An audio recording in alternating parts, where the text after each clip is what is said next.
How do we know that the scientific method we use is the correct method?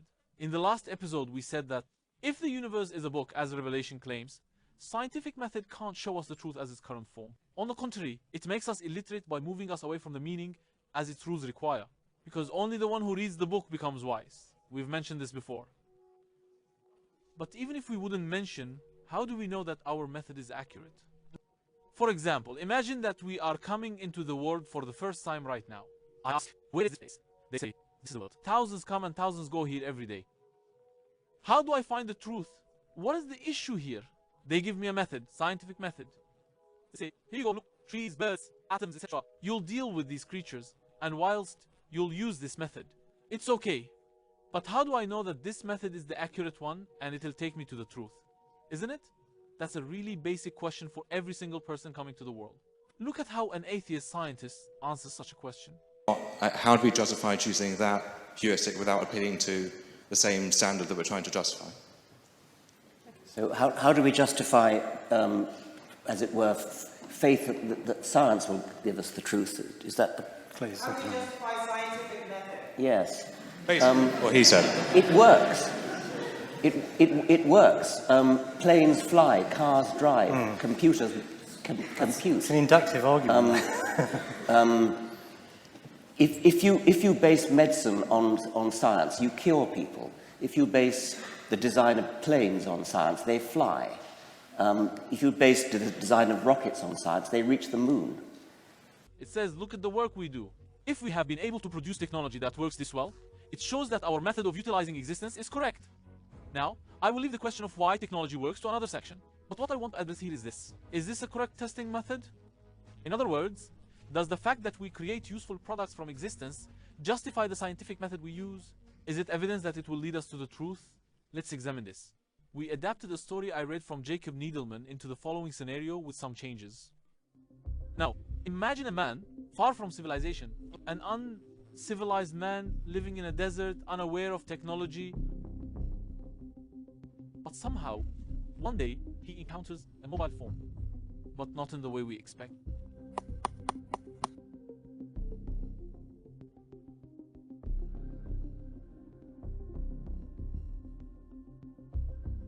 This man, unaware of the world of communication and the nature of mobile phones, only knows the phone as a good hammer and uses it to drive nails into his wooden boards. And indeed, he has produced many useful products this way. By driving many nails with the phone, he has created things that make people's lives easier. And he has even exported these to other primitive tribes. Now, if someone came to him and said, hey, how do you know the way you're using it is correct? It works. My method works. You can eat at tables. You can place books on bookshelves. If you use my method, you can create very useful things with this hammer kit.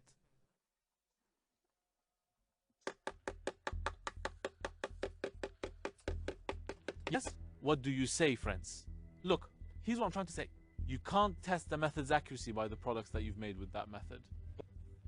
Because when that method works, it is relatively because of what you desire from that product, not relatively to the product's real potential.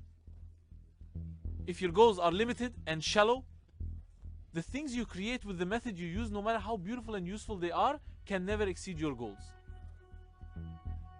In this person's imagination, things like video calling with someone on the other side of the world, recording videos, or accessing the internet don't exist. He can't even think of such things because he defines the phone as a hammer, and his world consists of what products he can create with this hammer. His interest and imagination is all about it because it's the vision set to his mind since his childhood. And the iPhone works for this vision, let's say. There are indeed many useful products out there. But what does this change? Thinking his method works because he made a bookshelf stemmed from defining the thing that was originally a phone as a hammer. Look, this is very important. The importance of the vision, the definition you make for something. Is this world a material or a book? Am I clear? We'll handle soon. So, how can this man understand that his method of using iPhone is wrong? First of all, he needs to deeply question the vision in his mind. What if it is not a hammer? What if the issue is so different? He should say, despite all the work he's done, he needs to value the possibility that his method might be wrong. Look, this is very important. He needs to be open to the possibility that his method does not lead him to the truth. Despite all the useful things he has done, this openness would probably allow the truth to be best explained to him by the manufacturing company. Because it is the company producing it who can explain it best.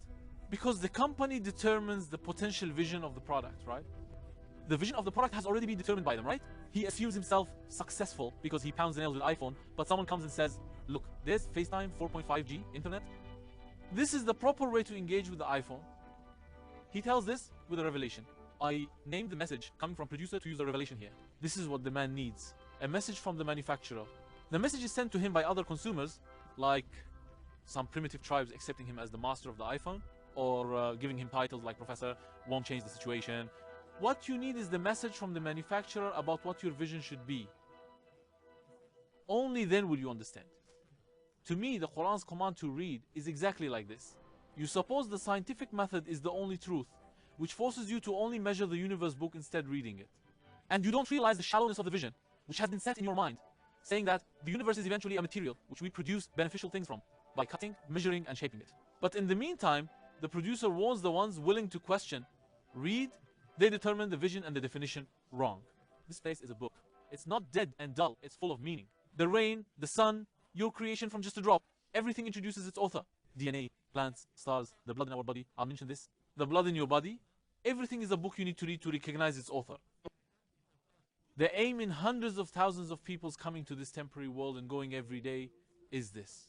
What about producing technology? After that, vision transformation and getting that it's not the aim of universe that making doomed organisms' lives more comfortable, then what we measure and produce also becomes things that lead us to this reading goal.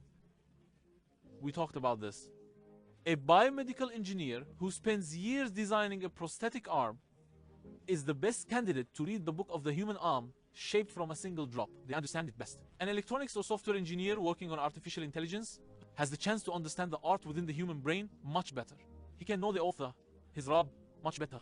Or a biologist interested in DNA, mitosis, etc. can be a much more in-depth reader, and thus he becomes a student of the Quran and truly a religious scholar in the meantime. Because the first thing religion asks of us is to witness existence. He realizes that the real religion classes are those that deal with the universe, such as physics, chemistry, and biology, because this is how we bear witness. But not with dogmatic rules that close us off from meaning and the creator, not with philosophies that prevent us from reading the book and only make us measure, not with those human methods that imprison our minds and our eyes, but are pompously called scientific and worshipped. Otherwise, they start turning into denial lessons that distance us from the truth. So, what does this change? So if one gets rid of human visions and takes the vision of revelation into one's life, what changes? Sometimes people say things like this. What will this add to science and such? Well, let's see. Maybe it will add something to you. Maybe it will evolve you into a higher being. Maybe it will also provide an answer to questions like, what is the difference between artificial intelligence and humans? Years ago, I had a blood test done. When I received the results, I was shocked. I remember staring at the paper in my hand with goosebumps for a few minutes. If I had looked at that paper through a scientific method, I wouldn't have been shocked like that. I wouldn't have experienced those few human minutes. And this organism wouldn't be much different from the organism of another mammal. The scientific method would define me as a mammal, which is how they already describe us, right? Fair enough. By the way, I recommend this to everyone. Definitely get a blood test done. Look at the results for minutes while thinking, and I'll leave the rest to you at the end of the video. So, what is a blood test? Let's show it on the screen right away. You see the substances in our blood listed in tables. On the right side, there are values. They were supposed to be the required values. In other words, values that need to remain within that range for the human organism to continue its life in a healthy manner.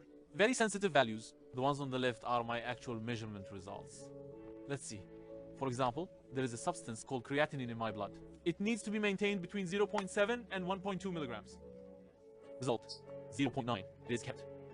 For example, there needs to be inorganic phosphorus in my blood, and it needs to be maintained between 2.6 milligrams and 4.5 milligrams per deciliter for me to live healthily. The result, 3.95 mg. The precise value is kept. There is something called aspartate transaminase in my blood, and it should be seen below a value of 41. Pay attention. All of this is for me to comfortably ride a bicycle, chat with my friends, eat and drink delicious things and run, stand here and talk. for the continuation of those pleasures I love so much and my life, and that too is within the required values. Dozens of similar substances. Now, while I am eating without paying attention to these, today I need to consume 3.5 micrograms of albumin, 4.5 micrograms of serum iron, and relax without saying so. While eating randomly and recklessly, someone filters and transforms these foods to match the template here for me to continue my life healthily. For years, and still, every day, at any moment, look, I'm skipping this, there has to be someone who adjusts these ratios. Unconscious enzymes, hormones cannot know this ratio. There has to be someone adjusting these ratios with them, etc. I mean, I think a mind that has watched previous episodes and is intent on being free will immediately see this. For a mind not intent on being free, there's nothing I can do. Your religion is for you and my religion is for me. But here, I'm talking about reading something else. Let's transcend existence and non-existence now. Isn't there an incredible manifesto of love here? It feels like something is trying to be conveyed. It doesn't have to be so elaborate. I'm talking about an everyday occurrence. Something that should make us think deeply. Isn't there a very emotional scene that puts us in immense gratitude? Look, each substance not being within its own range, which normally wouldn't even be possible. I mean, if you can't find a logical reason for these ratios staying within these ranges, free from the fairy tales that killed our admiration we pointed out earlier, without intent, each substance not being within its own range would lead you to a different illness. Look, just one of them is sugar. Every day, they have to walk around with a razor in their hands and measure their blood sugar themselves. The surgery costs thousands of liras. Now imagine a doctor who performs free sugar surgery for a needy diabetic who can't afford it. They don't take those thousands of dollars. We say, what an amazing person, right? He would be on news. We appreciate what he did, etc. We'd start interpreting and announcing their character, compassionate, and so on, right? How pleased that patient would be, how grateful, how thankful. Well, if my sugar level, which is just one of the items on this list, is adjusted every day for me and millions of my kind, if our natural sugar surgeries are performed every day without blood, without knives, without the slightest noise or disturbance, shouldn't I characterize someone as merciful and generous in proportion to the great work that he has done? His attributes are evident. To whom should I assign these attributes? Should I assign them to quarks? Or should I just look at the measurement results, see that everything is fine, and continue with my life? Imagine a patient who received a free surgery leaving the environment immediately after the operation, without asking about the one who performed the surgery, without thanking the doctor. We'd say boo, wouldn't we? Are you even human? This is the behavior of an animal organism, straight out the vet. If I don't go for the free adjustment of all our rates every day and pass maintenance, what difference does it make? Look, I only mentioned one item. The deficiency or excess of each is a different disease, and there are examples of these. In other words, examples and opposites are put between us to a small extent. We had discussed the necessity of this. Anyone interested can look it up. Looking at this paper, I realize that I am deliberately saved from hundreds of diseases every day. Well, how shocking is this? How humbling? How gratitude-inducing this state is. Look, I haven't even touched on the brain or the hormone balances there, or the other processes happening in the body, by the way. We are only in the blood. If I had looked at the results with those born scientific rules, I would never have been able to read these meanings and experience this admiration. I wouldn't feel such gratitude and appreciation, and I wouldn't be able to express it in my next prayer. In short, I would be nothing more than an organism from the mammalian family on this planet. But I would achieve the goal of using existence for my benefit as outlined for me. I would look at the results. I would see that there's nothing harmful to me and leave the hospital. I would return to my school or company to produce things beneficial to me. The nurse would move on to the next measurement. Well, there's no one who is truly human. Everyone is a measurement robot.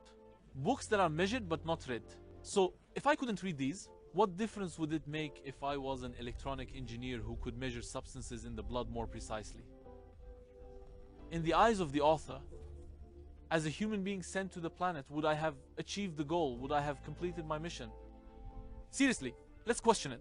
Remember, the first thing we needed was to question the visions in our heads. On a planet where 90 million people die every year and will one day disappear, does it satisfy you that the ultimate goal for human beings is to measure better, to produce for self-interest and then die?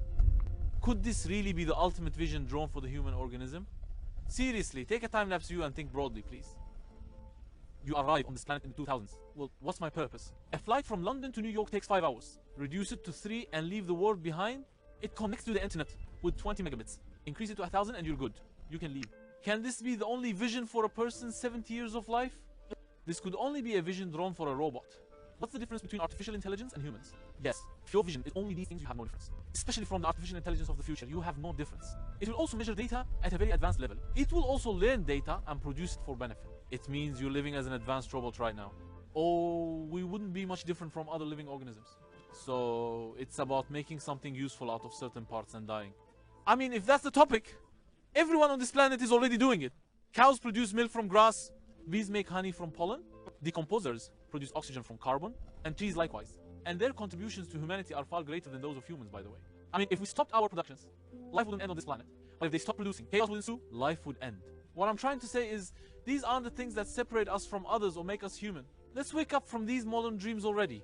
But while producing technology, for instance, if through the planes you invented after years of effort, you notice the planes produced for centuries inside tiny eggs and read the attributes of their creator with amazement, while increasing internet speed, understanding that digitizing and transmitting images and sounds relies on electrons, photons, and waves obeying optical electronic systems moment by moment, and you see this with gratitude, while measuring the substances in the blood more precisely, being able to stand and make jokes every day thanks to the adjustment of those ratios, being able to swim and play football, being able to enter the laboratory and make discoveries. In other words, realizing that your beloved life and pleasures can continue thanks to this, and recognizing the mercy of the one who adjusts these ratios for you every day, if you can perceive his love, if you can marvel and give thanks, and thus experience feelings like infinite love for him, and present these in 5 daily sessions, then the vision that robots, artificial intelligences, or other beings can never catch up to is there.